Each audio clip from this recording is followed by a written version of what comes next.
Right, let's have a look. We're going to look at the digital, and with a bit of luck, you'll now be seeing the website. So I thought we'd just start by taking you through the structure behind the digital in terms of the accounts and how that works. So if you go to the Suburani homepage, and you can get there by going to suburani.com, which just take you straight to there. Let's just have a look at this section over here in terms of ordering to get a sense of how things are structured. So access exists either at a school level, by that we mean schools and students with using school-based accounts, or it can exist at an individual level. An individual access is really designed for home learners perhaps, or adults who want to do a bit of learning, or people who aren't connected with a school, or sometimes for students who are in a school that's using the course, but the school isn't itself using the digital. And I know that some teachers will want to say to their students, go off and sort yourselves out with your own individual accounts. So we'll come back to look at those in a minute, but I'm going to start by looking at school accounts. And let's go with the, I mean, it's practically the same whether we go for North American or UK, but let's look at North American. So school accounts, you can order them.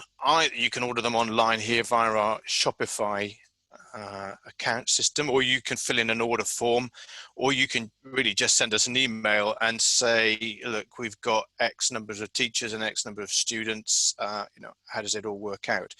The overall structure of it is that all schools need a starter pack. So that starter pack is $40 in the US and £30 in the UK. And that gives you access to, it gives you 8 accounts, one of which has to be you, the lead teacher. So that starter pack, $40 if you're in the US, 1 teacher plus 7 other accounts. Those 7 other accounts, you could make them all teachers if you want. So if you've got 8 teachers at your school and you all want to display the content and get access to the content as teachers, all 8 of you could do that for those $40. You don't need a different starter pack per teacher. So every individual account, you can decide, I'm going to give this one to a teacher and this one to a student. Let's say you've got, there's 20 of you, 1 teacher and 19 students. You'd need a digital starter pack, which would give access to for 8 of you, plus 12 of these additional subscriptions at $4 each in the US, $2.50 in the UK. So once you've got your starter pack, you just add on as many additional accounts as you want above 8. Okay, as I say, you can order that there online, and you can pay with a credit card, or you can just click to say, please invoice a school instead, or you can fill in a form or just email us. So that's the school side of things. If we go for an individual, individual accounts are much more expensive per person. So an individual account is £15 in the UK, $20 in the US. So it is significantly cheaper for you guys to do it via the school and via school accounts than getting each one of the students to purchase that way individually. But if you want, if you don't want anything to do with managing their access and all of that, then you can say to them, okay, we'll go off and sort things out yourself. Okay, so those are the sort of 2 structures, school-based or individual. Right, let's go now, I think, and log in. When you get access, when you sort of buy access through to the system, we will set you up, and the first time around, we don't give you a password. The first time around, you put in your email address that you've sent us, and then just click help and then reset password, and that will send you an email with a way in which you can establish your own password. Okay, now I've obviously already got a password, so hopefully I've got it right. There we go. When you log in as a teacher, you'll see book 1 with all of the various chapters there, and Hannah's going to take us through those in a bit more detail later on. You'll see the book 2 bar, but there's nothing in it at the minute. Obviously, that's still work in progress. And then there's a variety of other material here, which, as I say, Hannah will look at. But I want to show you your sort of management controls to start with as a teacher. So in a while, we will put a management button up here, top right. But in the short term, if you go to Teacher Resources and you click that link there through to the management pages, then you'll get access to an area where you can add a class, manage that class, view the student progress in the vocab, and add somebody as a teacher. And I should say, now don't worry if this is all going very quickly. When we sign you up, we send you a couple of how-to documents for all of this. Okay, what I want to do then is just sort of demo how things work if you want to add a class. So I'm going to click this add a class button here. Let's say we'll call it class 4. You've got to give it a name, and that in a second will set itself up on the database. And then you can either let's see what this says if we upload a file. You can either upload a list of the students' names from a text file or a CSV file. It gives some instructions there how to do it, but essentially you go surname first and then first name. Or you can do what I'm going to do in a second and paste from a file. So I'm going to go over to this other tab, and you can see I've got just half a dozen students there. I'm just going to copy them out, and if I just paste them in there, you'll see they go straight in to the system like that, and then I need to click register the students. And what this is going to do, and we'll run through it, this is going to create usernames and temporary passwords for the students. So let's just do that now. It takes a little bit of time because it goes off to a secure site while it happens. So you can see they're now starting to be automatically generated. So one of those, I don't know, have you got it, Tony? I have, yeah. Right, so one of those is Tony. The first one in that list is Tony, and we're going to pretend now that Tony is a student in this class. So you can see that it's given Tony the username Tony Smith, and if there were lots of Tony Smiths already in the system, he might be Tony Smith 46 or something. And then this temporary password. So we've got this temporary password here, and you could tell that the temporary passwords always end in temp. Now, you might think, well, why is there a temporary password rather than the real thing? Well, the whole point of this system is that you and we, and nobody other than the student sees their real password. Now, one way of doing that is to store students' email addresses, but there are all sorts of security risks with putting students' email addresses in software systems. So we didn't want to do that. So we're using a temporary password system. So what you need to do is let the students know what their username and temporary passwords are. So you've got that, Tony. Right. So I'm going to stop sharing. and then Tony's going to share his screen, and he's going to show us how this looks to the student. So Tony's going to log in with his username. Ancillary 139 temp. Now then, the important thing here is that that temporary password is immediately now defunct. Okay, so it won't run again, and the student is now shown their permanent real password. So really important to make it clear to the students that the very first time they try to log in, their temporary password will go, and it will be replaced by a new password that they are only shown at this point. So if your students are like mine, they're always thinking, oh, well, I'll remember it, or I don't need to worry about that just now. They do need to worry about it just now, because they won't see it again. And if they forget it, or they don't take a note of it, you're then going to have to issue them with a new temporary password, and I can show you how to do that.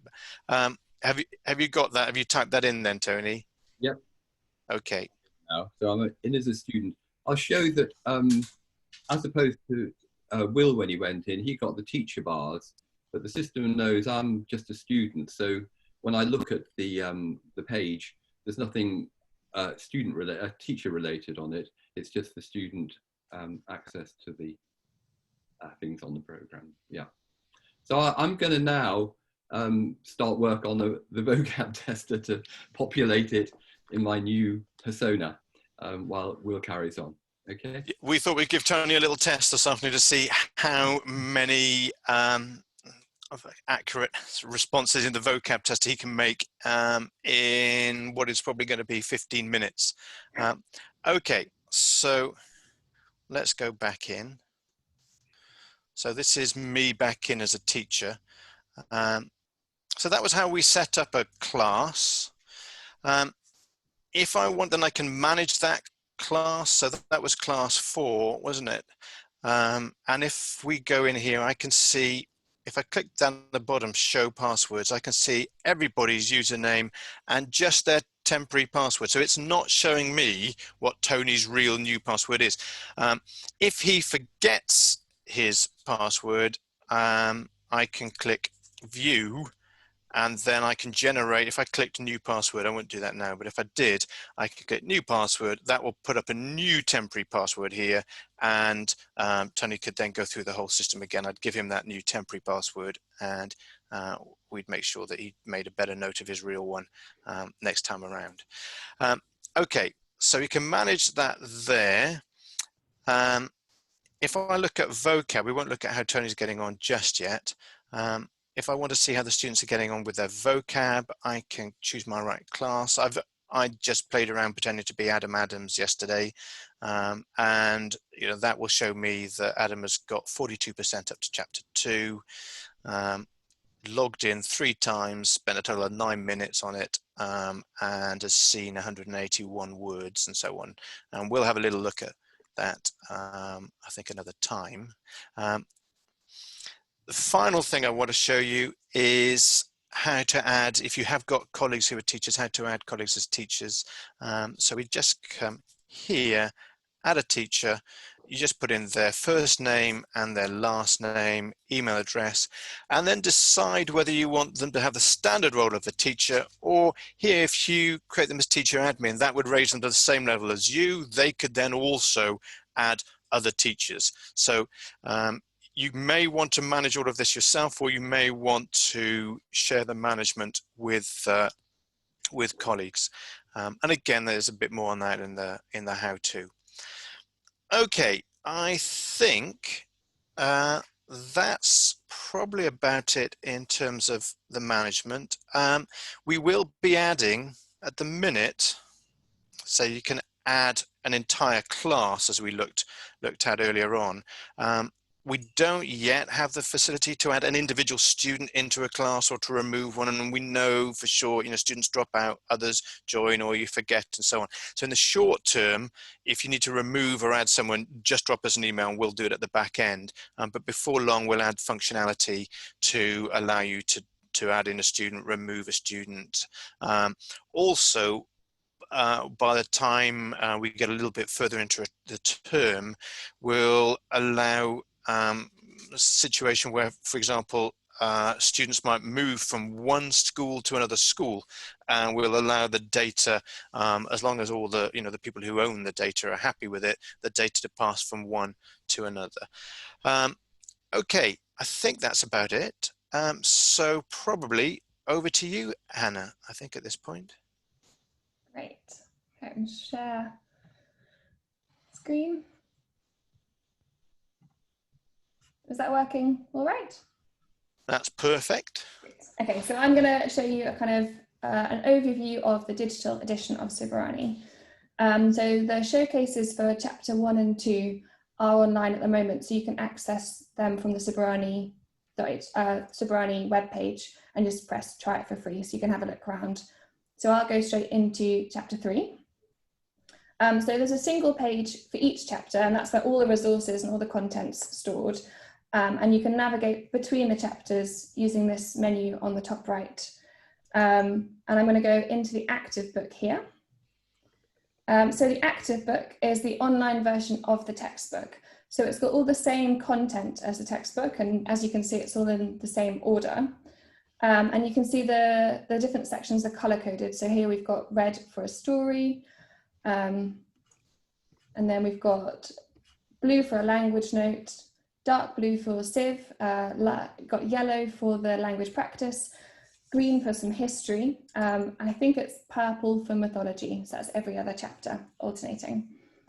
So the active book isn't designed to be like an online PDF of the textbook. So it's a digital version. So we're trying to make use of the fact that it's digital. So the flexibility of not having to fit it onto a page.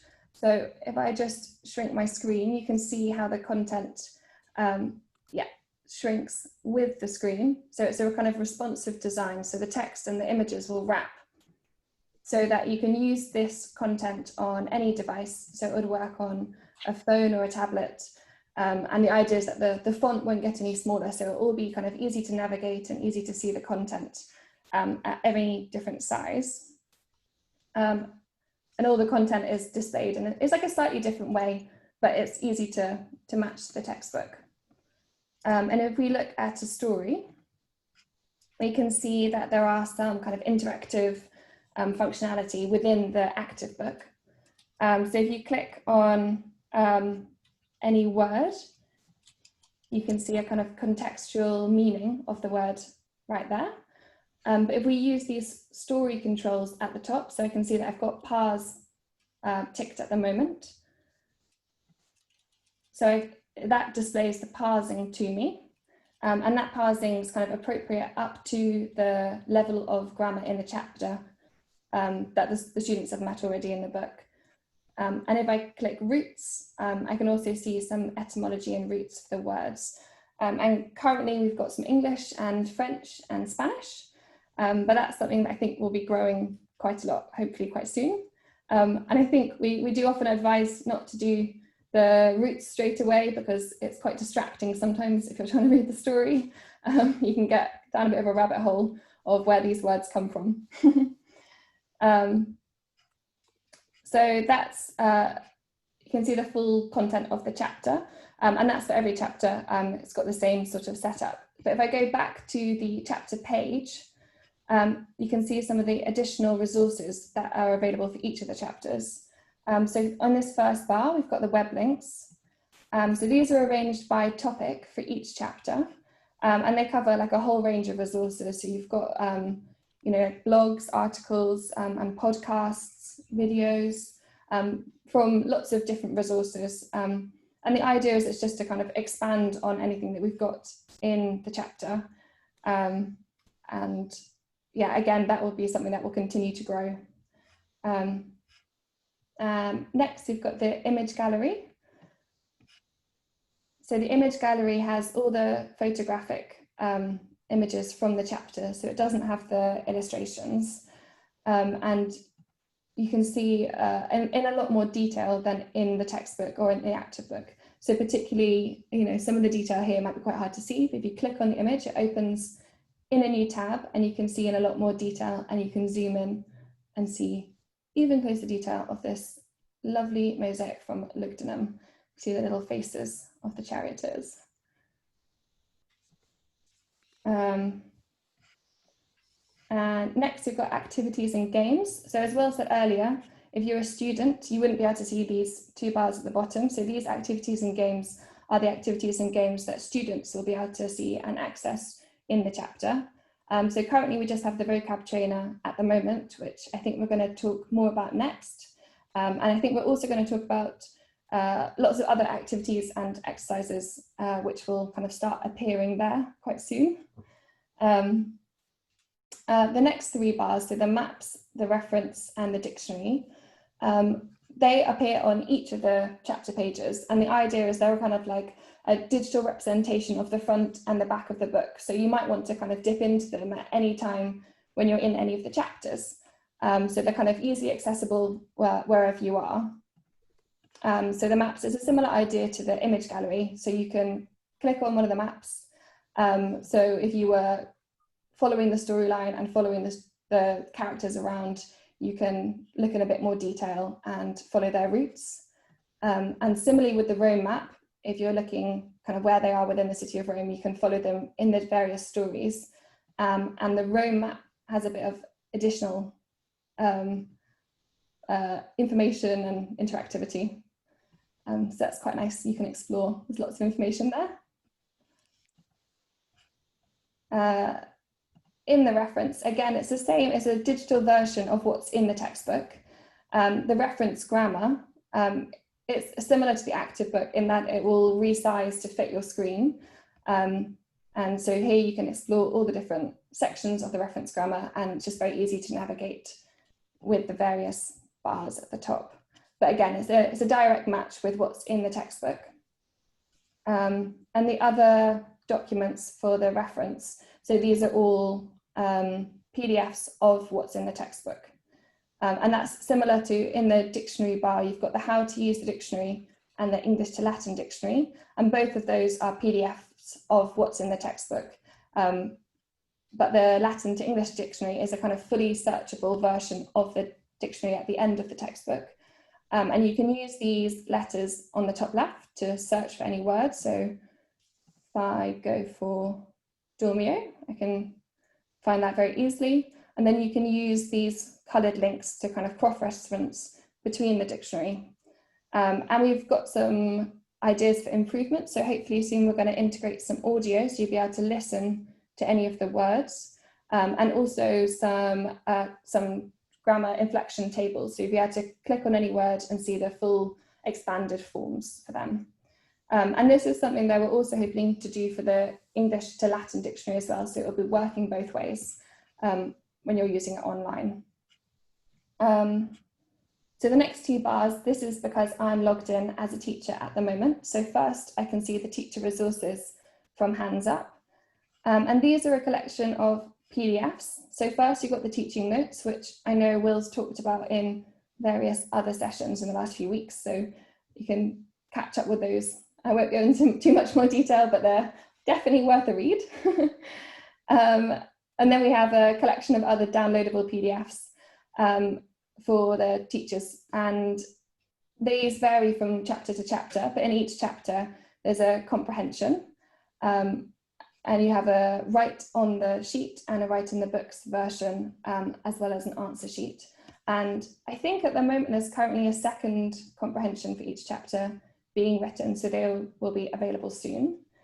There's further language exercises. Again, this depends on different chapters. And there's also sometimes extended language notes. There's derivations. So if you're interested in looking more at the etymology and the roots of the words, there's one of these for every chapter, and there's similarly a answer sheet to go with it. There's some 10 Latin questions for various stories. So these could be used as a written resource, or you could do this orally with the students. And I think there's also going to be some answer sheets for these coming out soon. So they'll be live very soon. And for each of the illustrated stories, there's also a version of the story without the Latin text. So these were created from a request from a teacher. So you could use this, so your students could write in the English version, or they could write in their own Latin version of the story based on the pictures. And these are available for each of the illustrated stories in the chapter as PDFs in colour and also in black and white. And in some of the chapters, we also have additional evidence. So that's usually additional sources that we haven't managed to fit in the book. And they're sometimes referenced in the teacher's guides as evidence for various things that we say within the book. Currently, we have the audio for the stories at the bottom here. Soon, these are going to be incorporated into the active books, so within the stories. We've got speakers and people reading the stories from American, we've got some English voices, a Spanish speaker and an Italian. So the idea is to give a wide variety of how Latin sounds, and there's not a particular one way that Latin will sound, so to give some different ideas to students. But yeah, so those are going to be incorporated into the active book soon, and I think, yeah, almost all of them are up now, but the rest will be coming very soon if not. And lastly, we've got the community resources. So these are resources made by teachers who are currently teaching Suburani, and they've kindly shared them with us and shared them with all of you. And we can imagine that these are going to continue to grow quite quickly. So if any of you do want to share your resources, you can just email them to us and we'll get them up as soon as possible. And these resources are also available even if you don't have a paid account. You can access them on a different web page, which you can find on our website. So I think that is an overview of the digital edition of Suburani. It's quite a lot there. So I think we'll go to look more at the Vocab Tester now. Just trying to unshare my screen. Oh, there we go. Okay. Okay, I'm coming in to show you how I've got on with the Vocab Tester while you've been listening to Hannah and Will. If I just reload the page, just so, well, it comes up instantly. I got up to chapter 2, so the system remembers where I am. And I can choose another one, but I'll stick in it because I haven't got that far with it. I did chapter 1 quickly, got a little way, and I've got into chapter 2. I can now include earlier chapters to say I want words from chapters 1 and 2 to be shown to me. And I just click start, very simple beginning. Straight away, I can, or at any time, in the top left here, there's how am I doing? And a bit like Will showed you earlier on, the student get the same view of how they're progressing. So there we go.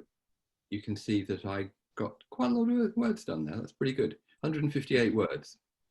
I got one wrong. I'm quite pleased with that. And it grades each word up to 10. In fact, the system allows 11 different levels, but just in case you make a typo or a bit of a mistake, it lets you drop down to 10. You're still top of the game. And over time, students will, increase their competence, increase their confidence, and we want to make it quick and easy for them to do that. And as you see, it pulls up words randomly from the selection you've made. I'll tell you more about the marking and the scoring and so on. And here we are in chapter 2. I've done that many in chapter 2 as well. So I can just say continue. And initially it tries to, on a new session in the Vocab Tester, Vocab Trainer, it picks some words, 5 words for you to sort of focus on to begin with. And so it picks the ones you either haven't met at all before or ones you don't know very well. And you start off with a flashcard, which in this case, ora, oram, hour. So it tells you the Latin and the English. And in some cases, we're going to add pictures for these as well. But as you can imagine, some of the abstract nouns and some of the verbs quite difficult to illustrate. So we might go easy on those. We'll have a few. And also we might introduce audio here as well, so you can have audio types of questions. For this word I've seen for the first time, all I've got to do is look at it, try and remember it, and hit next, and I'm on to my next question. So here it's asking a multiple choice question. You just have to pick the right one. So you can either click on it, like I do there, and it moves on after a little delay to show that you've got a tick, or you can type the number next to it. So 1, 2, 3 down the side here, just to make it quicker. If I get it wrong, it marks the one that's wrong and then asks you to select the one that is actually correct as a way of reinforcing that in Latin means in or on in English. So I do 1. And here we are in a typing question. After you have the initial flashcard, you'll have one multiple choice question for sure, and then the system will randomly ask you either multiple choice or typing questions, because it's important that you can both recognize and also produce the English from the Latin. I'll start typing. And now you see, as soon as I've got type 3 letters in, it starts giving me hints. It says, looks like you're trying to type brother. Is that right? And this is because over the years, I've worked on lots of vocab testers and vocab trainers and so on. And one of the common complaints is you start typing, you make a little typo and it's marked wrong because it's pretty unforgiving. This way, it gives you hints. And you can either type the number, like number 1, and it puts it in the box, and then hit next to go on again. Let's do some more.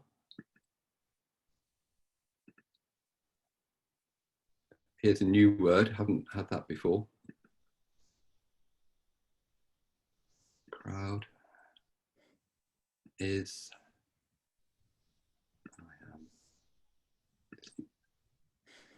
now, one thing I was going to point out here is, although this means I work, we don't expect you to put I every time. It's simply enough to do work. And again, you've got the hint there. Sometimes you might get 3 or 4 hints because there are a number of words or phrases that could begin with that set of letters. And you go on to the next. Let's see how I'm doing now. So I'm up to 38% in chapter 1, and 38% is just an average of out of 20 words here. I've got a maximum of 10 points. So we add up all the values there, and it's out of 200 potential points, and then gives you a score for each chapter. And then you've got a 42, which is the average between the 2 chapters that you've got there, 38 and 47. It rounds it, so it becomes out as 42. I should say something about the words that are selected for the learning in the course. We've chosen 20 words for each chapter. So for the 16 books of book 1, we're going to have 320 words. Quite a lot of words to learn, but we're hoping with this system and other reinforcement material, students will get a good mastery of the words in it. The words have been selected to try and make them of most use to students doing Latin. In America, North America, we've referred to the Dickinson College 500 or top 1,000 words to see which words are likely to come up in text that students read. Obviously, it's incredibly variable what the vocabulary is, depending on what you read. If you're reading Tacitus or Virgil or Caesar, it's all very different. But it's a useful way of choosing which words to focus on. And we've got about 85% at the moment so far of the words that we've got are in the Dickinson 1,000. And 2/3 of those, about 64%, are in the top 500. So they're pretty common words in Latin. For the UK, we're focused on the examination boards. There are 2 for the GCSE, the 16-year-old Latin exam. There's the OCR and the WJEC. And we've got coverage of all the words that occur in both of those exam syllabuses. So it means that if you've done Suburani and then you go on to do your exams in the UK, you will have met all the words you need to learn for that exam. And with the trainer and so on, we hope you've learned them pretty well. I said a little bit about the mechanism, how words are chosen. We're using a commonly used spaced repetition technique. And basically, I think of it as hotness and freshness. The hotness is how good you are on it, how far you can remember, how well you can remember the words. And the freshness is how recently have you last seen the word? Because obviously, over time, your memory drops off and you recall it's not quite so good.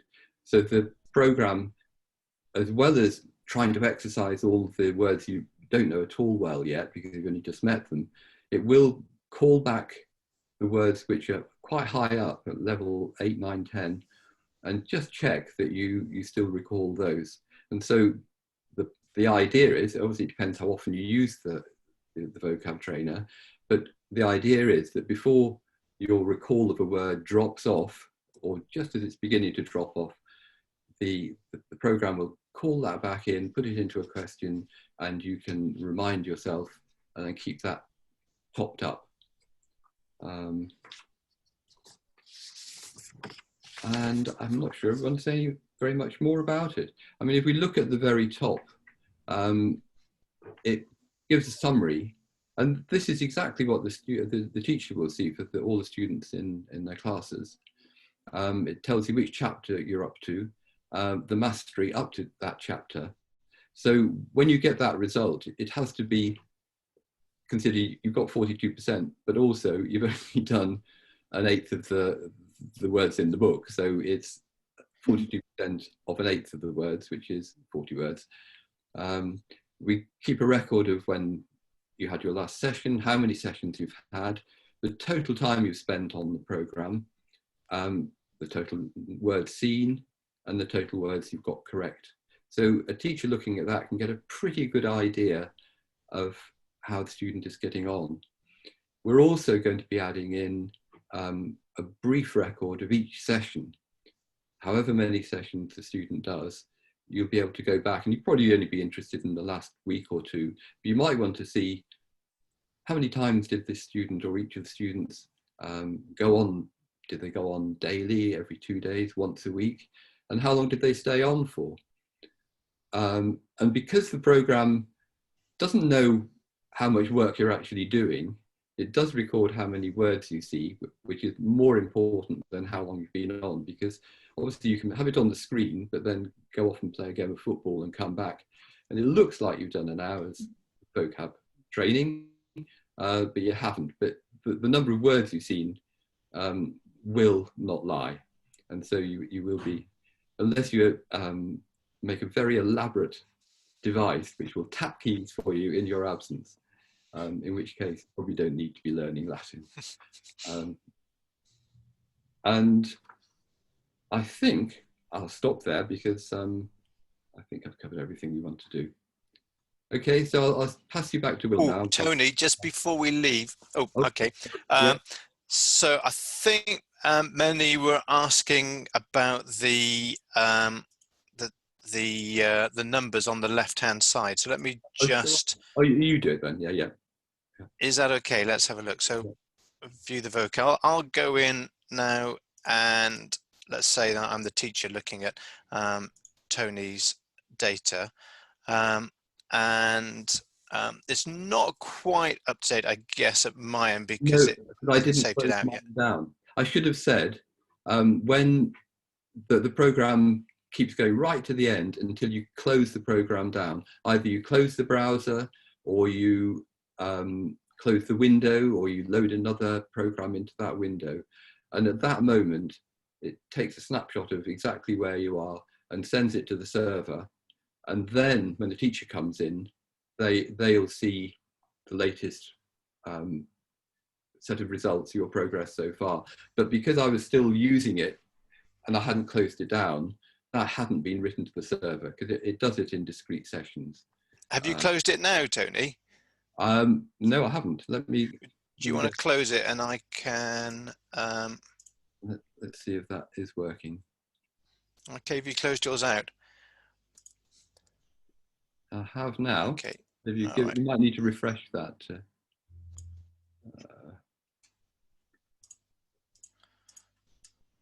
Yeah, so there we are. And so now that Tony's closed his browser, the data at the teacher's end has been updated. So the question was, I think about these numbers on the left-hand side here. So what this is telling us is that Tony's had one successful interaction with Lego, or at least he's got his score for this individual word is 1.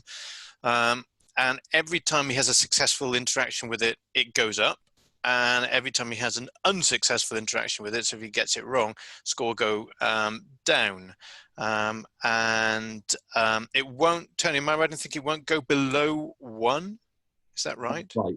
If you look at a later chapter that I haven't even looked at yet, the ones which are coloured light green, they're all on 0. So you get 1 go, which is your flashcard at the beginning, and you get a free point for that because you're learning, you're looking at it.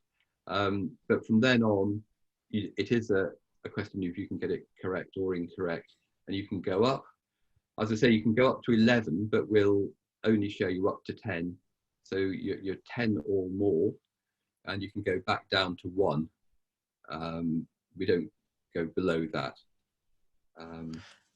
Yeah. So the point of that really is to show the teacher and the student, very detailed information, if you want it, about how, exactly how each student is getting on each word. Well, you might feel, frankly, that I don't have time to look at how every single student of the, the 150 that I teach is doing on every one of the how many 100 words I want them to learn. But from the student point of view, it could be useful. You might want to look for a particular student, but I think our longer term aim down the, fair bit down the line is what I'd like as a teacher is to be able for the software to crunch that data and come back to me and say, well, will the, the top 20 words that your students in this class need to work on are whatever they might be. So I think that's where I'd like to, to go with it longer term. Okay, hope that sort of covers off that question. Let's now, that's what's there now. I want to just show you the sorts of things that we are working on. And let's see, actually, maybe the best way to do this is to just go and have a look at what's there just in this first area. So, whoops, actually, Hannah, do I need to log out to yeah, maybe I do. Yeah. Okay, so let me log out of this and then just come in here. So let's just see, because this will show you some of the stuff that we are working on and implementing for the other chapters fairly soon. So I want to start by showing you sorting word activities. We have got about 2 or 3 per chapter of these written now. We just haven't tied them in to the website yet. So this is a sorting activity, and you can see here we've got a series of verbs in first, second, or third person, and I need to think about the one that's highlighted here, laboras, and I reckon that is you do something,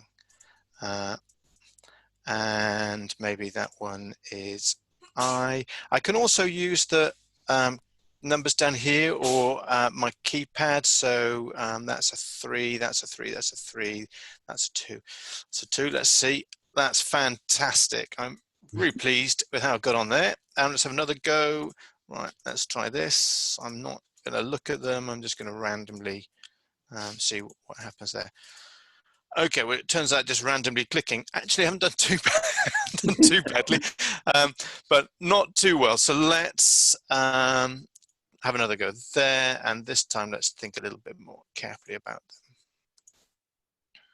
them. I and you. Okay. So there we go. Now when I see the results, you'll see on that first screen, tick, tick, tick, tick, that was all right, wasn't it, first time? But on the second screen, it's showing me how, as the user, how I've got on, and it's showing, well, first time you got it wrong, second time you got it right. And that then means, because with some of them we had more than one go, it took me 23 attempts before I got all 18 of them right. So we can create a score out of that. So that's a sorting word activity. And as I say, we've got those written now for all of the 16 chapters. They're not tied in. But I think, I mean, really, they're fairly quick to author.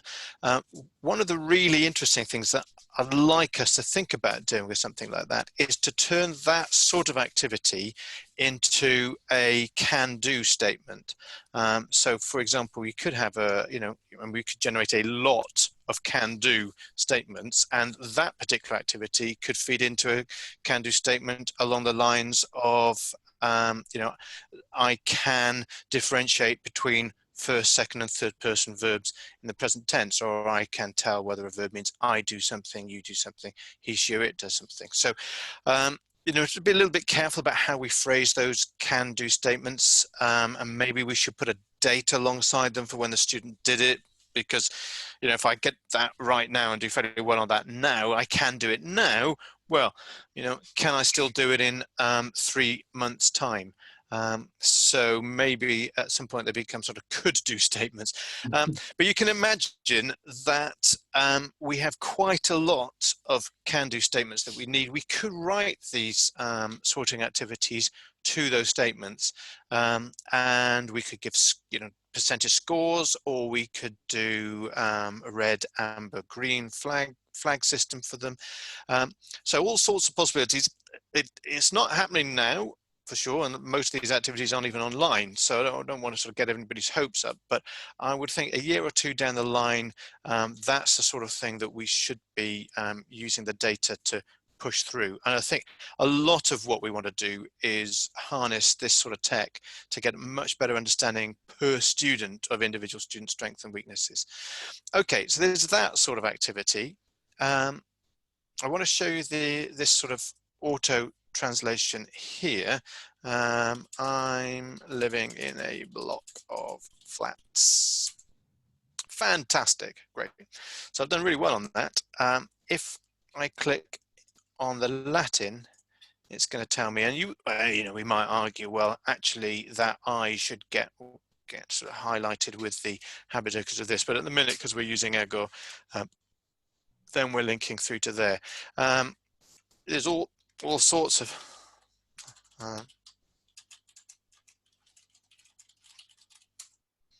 things it will allow.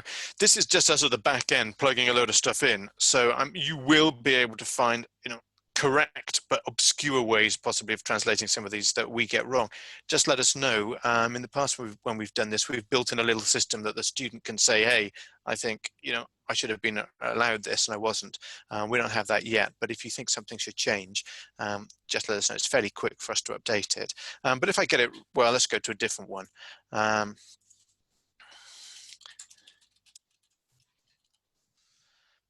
Right, so it's not going to allow me to translate Keller as cell. Now I knew, of course, and we all know that that's the bit that's wrong, but let's say the student isn't certain which bit they've got wrong. That ability to click on the English and see, it's this bit of Latin that's gone wrong, is quite handy. Now at this very simple level, isn't it? But at more complex levels, that can be even more important. Okay, so you get the there you go, that very simple there. So you get the idea of how that works. I think we need to think a little bit about what we want to pull in from that. At the minute, this doesn't send through to the teacher, but I don't imagine it will be too long before you, Tony, set up a system that will capture what the student's doing there and pass that through to the student's teacher. I think that, yeah, really nice, because then, you know, you can say to the students, go home, have a go at this activity, and you can see how they get on before the next lesson. You know, it will pass through to you what they've tried, or their various attempts, and then you can say in the next lesson, okay, it was interesting to see X, Y, Z last night. Let's talk through that. Okay, let's go and have a look at another activity. Here we go. This is where we build little tiny questions, and this is a slightly older version of Knox, so this isn't properly live yet. But if you can see the little 1, 2, 3, 4, 5, 6, 7, 8, all sorts of little questions that we can build into the software. So this is, if you like, a sort of digital version of a comprehension. And again, it doesn't do it just yet, but it, you know, down the line it could capture this and feed it back to you. So you could give the students a comprehension, and you know, the software would be able to mark all or most of it for you. I should say grade for colleagues in the US. So where is Sabina at the start of the story? Probably in a bar. No, in an apartment. Let's see. Yes. Okay, there we go. We've changed. You can see there's an old version because we've dropped out use of Canaculo now. So let's have a look at that here. Why isn't she sleeping? Well, it's always noisy. There we go. Click for words that show the bar is busy. So this is a type of question where we can ask students to, you know, to choose a particular word from the text. Let's jump ahead. What does Faustus want to tell Rufina? Let's say the bar is noisy. Ah, that's not right. Okay, there's a thief. So you get the idea there. That's a little interactive comprehension that that we could, you know, apply that for all of those written comprehensions that we've got as PDFs. We could turn them into those digitals and try to get them self-marking as much as possible.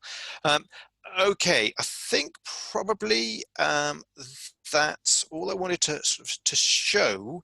There's one or two things, well, maybe actually, yeah, let me just sort of talk through this. We use this sort of software quite a lot, don't we, where we can you know, click and get the vocab. You might sort of think, well, we've got this vocab trainer that the students have got. This is also, isn't it? If a student clicks on a word, this is also telling us the extent to which a student knows it or doesn't know it. So again, long term down the line, we might want to think about building that sort of information into the data that we collect and report, so that we think, oh, if a student is clicking on this word here, suggests that he or she doesn't understand it so well, so maybe we would alter their ranking of that individual word in the vocab trainer, for example.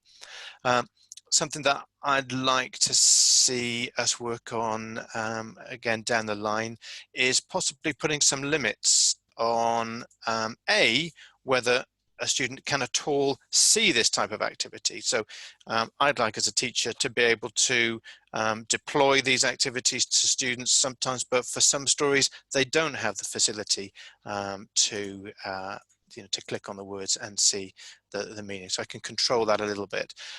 Maybe it would be nice to say, well, I want to put, for some students or all students, a little delay so that they don't just go click, click, click, click, click.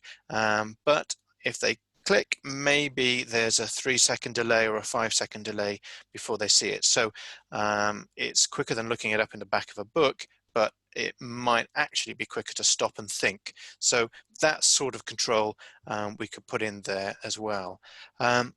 This particular one that we're looking at, because this is an old one, doesn't have the parsing on, but where there is parsing, if we could differentiate, you know, whether a student is clicking to see the meaning of the head word or the parsing, then we could start picking up, well, this student seems to be clicking a lot on genitive singulars of the third declension or genitive singulars generally. Does that suggest that the student could do with working on that particular bit of language? So all sorts of possibilities, I think, there. just want to check my notes to see. I think, yeah, I think really that's pretty much everything that I wanted to say. Shall we stop and take questions? Are there things in the chat? Karenza, what have you put here? If we see this type of sorting activity, or if we set it for homework, can we then see if the students have done it and how well? Right, at the minute with those sorting activities, no, they're not at all tracked. And in fact, most of those are sort of, you know, it's only the first couple of chapters that sorting activities are even online. But I don't know, Tony, it won't take too long to get those sorters up and live, I don't think. No, and it doesn't, we can record how well they've done in quite a small amount of space. We'll be able to store it all, and then the teachers will be able to, like for the vocab trainer, they'll be able to go to their class and say, how are the students doing on the sorting activities, and then drill down in to see very specifically how they've done on particular exercises, or just generally how they're doing on that. So yeah, I'm hoping it won't be too long. And as you say, generating the exercises isn't a big task. It's picking the right words for how far you've got in the course and so on. So, yeah, so I mean, the bottom line is no, it doesn't track it at all yet, but it won't be, I would say, certainly by this time next year, they'll be all in and linked and tracking. Whether we're feeding them through the can-do statements by this time next year, I don't know. And I'd really be interested to hear from everybody, you know, either now or send in emails if, you know, what you can, if you do use can-do statements, what your can-do statements are, and then we can think, can we build activities that hit those? Okay. Do we have any other questions or queries? I don't see anything else in the chat. I might have missed it, but if you've got a question, feel free to turn on your mic and go for it. Nothing. Everyone in the US is tired. It's the morning. Everyone in the UK is tea time. Time for a cup of tea. Does anybody want to ask? It maybe about the login system, or you know, or the accounts. I should say, didn't mention that earlier on. The accounts run for digital accounts run for 365 days from whenever you tell us they want to start. So if you say we want them to start, you know, on the 8th of September, then they will run till the 7th of September next year. So there's no sort of need to start early or whatever. And we're just, those of you who've already said we'd like digital accounts, we're just now going through the process of actually setting those all up. And because this year is a bit different, isn't it? Then saying, actually, we'll give you access as a teacher now anyway, so that you can start finding a way around the website and planning and so on. It's a question about ordering. When I order extra student accounts, will they automatically? Yeah, I mean, we need a notice at our end. So Anita's asking if, you know, I say now I want just 8 accounts or 20 accounts, and then in a month think, actually, I want to add in another 5 students. Yeah, that's not a problem. You just drop us an email and say, can I add 5 students? And we'll go into the back end and make that change, and then sort of invoice the school or whatever. You might need to remind us that you have already got an account set up. Otherwise, we might come back and say, do you have an account yet? Because obviously we'd try to remember most things, but with hundreds of schools, we may not remember everything. Okay, quick question for the future. When students move into different classes, will their progress? Yeah, of course, that's not there yet, and we're still sort of working on some of the basics of just adding in and removing individual students. But sure, for come the end of the year, that ability to say, right, actually, this class is being renamed to this other class now, and these students are dropping out, and these students are moving from me to this other teacher, so changing the teacher that's applied to the students or the class, and even moving the students to a different school. So if you work in a middle school, for example, the students going on to a high school, and both schools use Suburani, as long as we're okay with data permissions in terms of, you know, and every state and country and so on are slightly different rules about it. But as long as the people who own the data are okay for them to be passed on to the next school, then that's fine. We will be able to transfer the data across. So yes to all of that, I think. Will we be able to export data into an Excel spreadsheet? Tony, do you want to answer that question from Joe? Yeah, I mean, for sure you can export the data. We haven't decided what formats that'll be in. It's actually stored in a very compressed, sort of succinct way because we want to minimize throughput and storage and so on. So it can be expanded out in different ways. And so I think we'd have to discuss with the teachers how people would like to see the data presented to them. But for sure, yeah, it's not our data, it's your data and the student's data. You can get hold of it and you can ask for it to be deleted whenever you want. It's we're just the medium through which it's sort of stored and returned to you when you want to look at it. Joe, did you have a sort of feeling about exactly which data, you know, because we could go down to individual word level and say, well, you know, here's Mary and here are the 460, you know, items of vocabulary that she's been working on and here are her scores on all of those. Or we could say, look, overall she's got this percentage. I suppose we'd need to, if we were passing it to another school, we'd need to actually replicate that all of that detail. So it's all there. Is that the sort of thing that you were thinking of? Yeah, it's just basically the kind of progress from each, say, I don't know, set of homework that I set or whatever, you know, right, I've asked them to do, say, 20 minutes on the Vocab Trainer. Can I download that into a spreadsheet so I can just see all the class, all 30 of them in one go rather than looking at individual students and so on? Yeah, it's interesting you say that, because another teacher yesterday was saying something similar. You know, could she see week by week what their progress is like? So she wanted to see how many times have they been on the Vocab Trainer in the last 7 days, and you know how much progress have they made and how many sessions and so on. So we were talking about that yesterday, Tony, weren't we? And thinking, yeah, okay, maybe that's something that we could work on. Yeah, I mean, the format we store in the data internally doesn't match onto any particular program. It's not like there's another vocab tester or trainer that you could put it into straightforwardly. But in terms of a tabular layout of student names, various bits of information, that'll be fairly straightforward to do. But I imagine different teachers will have different ideas about what they want to see and how they want to see it. So maybe we'll have to work on a kind of interface where people can configure which bits they want to pull out to see in a spreadsheet. But for sure, the data is available, but it's just massaging it into the format that is most useful for individual teachers we'll have to look at.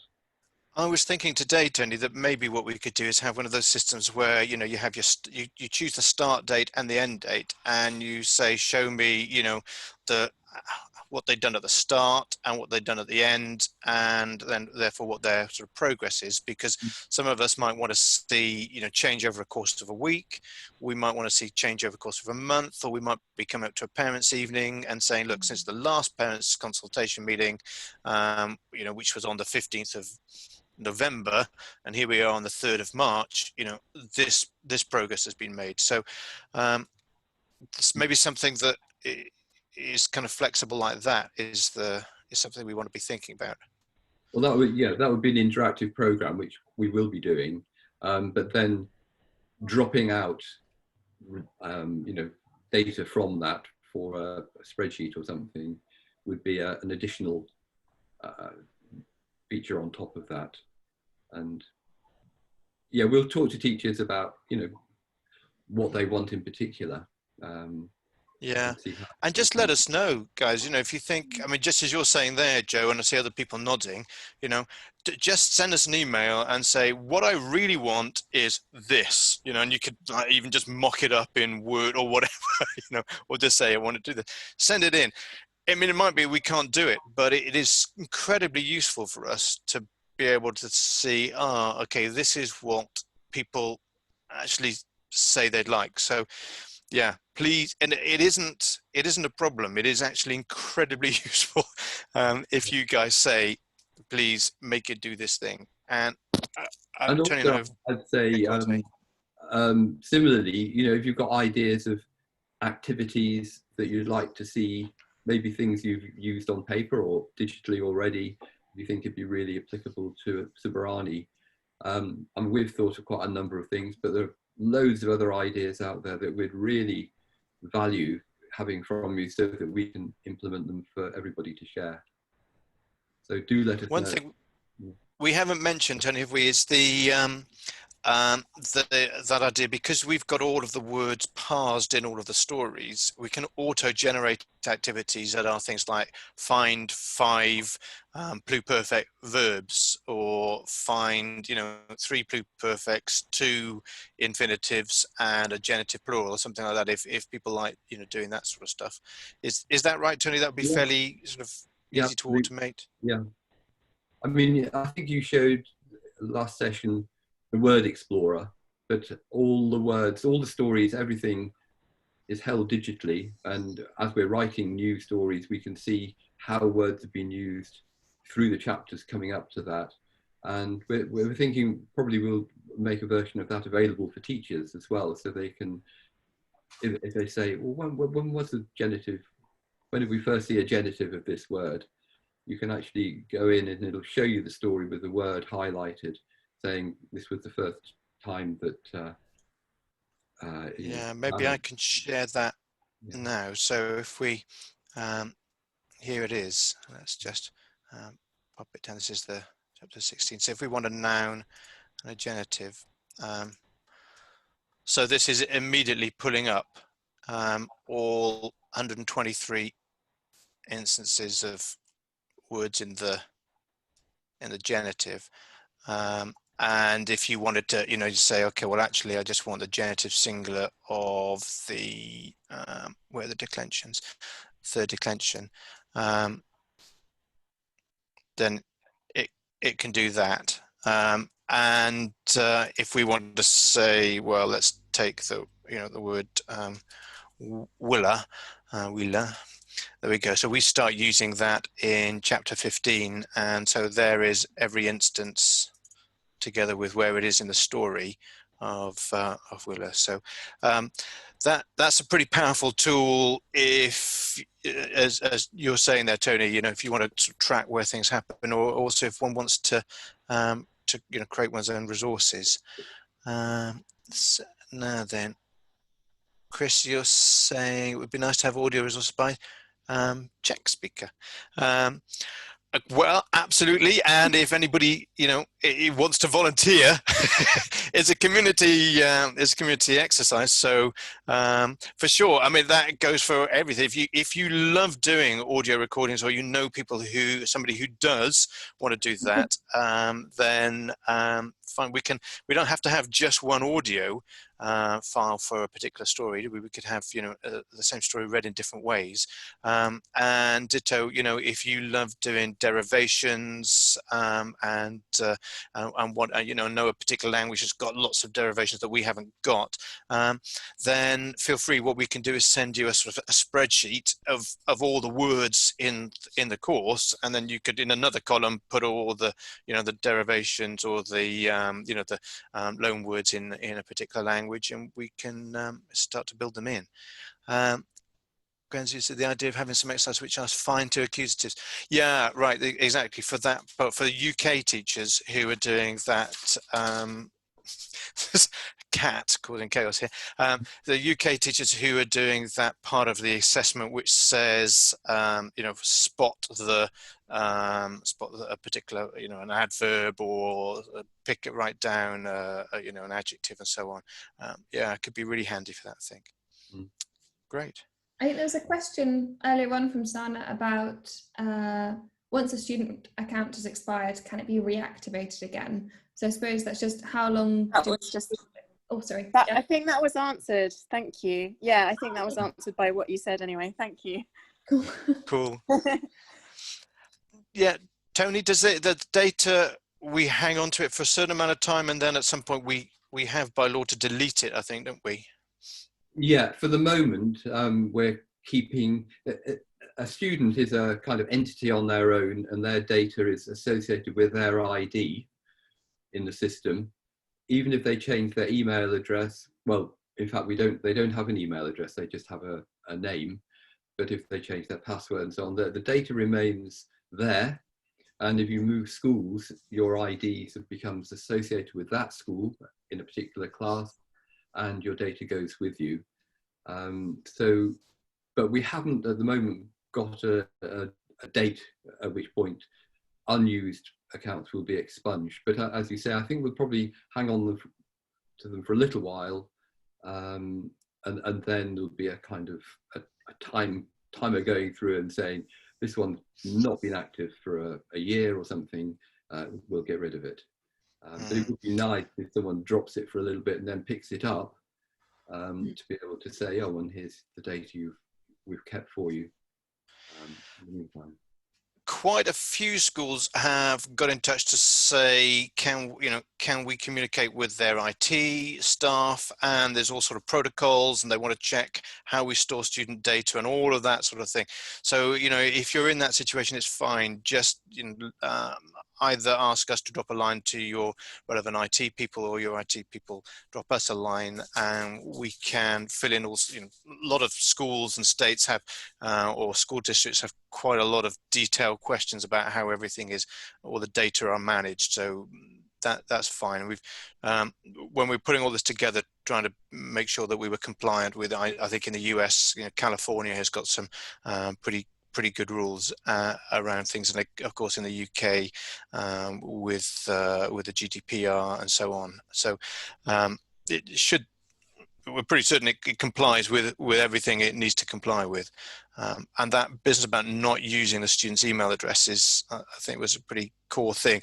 And if you're even worried about their names being stored in the system, you don't have to use the student's real names. You could make up nice Latin names for people, or just more mundanely call them your student 1, your student 2, your student 3.